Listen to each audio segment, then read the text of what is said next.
Salam müəllimlər, şagirdlər və hörmətli izləyicilər. Deməli belə bir test topçusu var ki, din 1-ci və 2-ci qruplar üçün olan test topçusundan olan bir məsələ suallardan biridir ki, sualda verilib ki, k plus 2 bölünsün 100 k plus 47 kəsir tam ixtisar edəndə n bölünsün m kəsir qalır. Və əkoblara verilib ki, əkob m üstü 5 ilə n üstü 5 nəyə bərabər 700 son olarsa mnk cəmini tapın. Baxın mənə, burada bir ipucu var. Görürsünüz, burada m üstü 5, n üstü 5 verib. Biz burada nə edəcəyik? M üstü 5, n üstü 5'i atacağıq. Yəni necə? Qüvvətləri 5 deyir. Bir hər tərəfdən 5-dən kök alırıq da. Deməli, əkob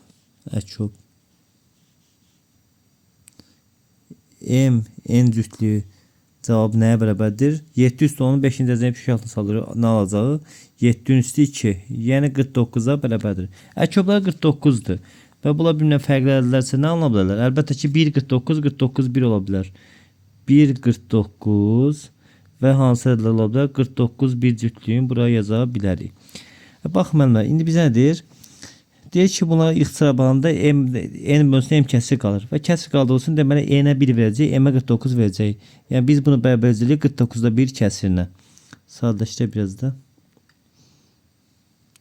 K üzərinə 2 bölünsün 100k plus 47 bərabərdir 1 böl 49. Buradan burası çarpaz vursun ne olacak? 49 vurur k'ya olur 49k. 49 2 ne alır 98. Üzerine 98 bərabərdir 100k üzerine 47. Biraz sadələşdirmə aparıcısını alacağım əmlər. 51 dənə k bərabər 51'ə. Mən neymiş? K bərabər 1 imiş. K bərabər 1'dir. M-in cütlüyü də 1 və 49'dur. Bunların cəmi nə olacaq? 49 üzərinə alsın 1 və üzərinə alsın təzədən həmin bu K 1. Cavab oldu 51. Sağ olun.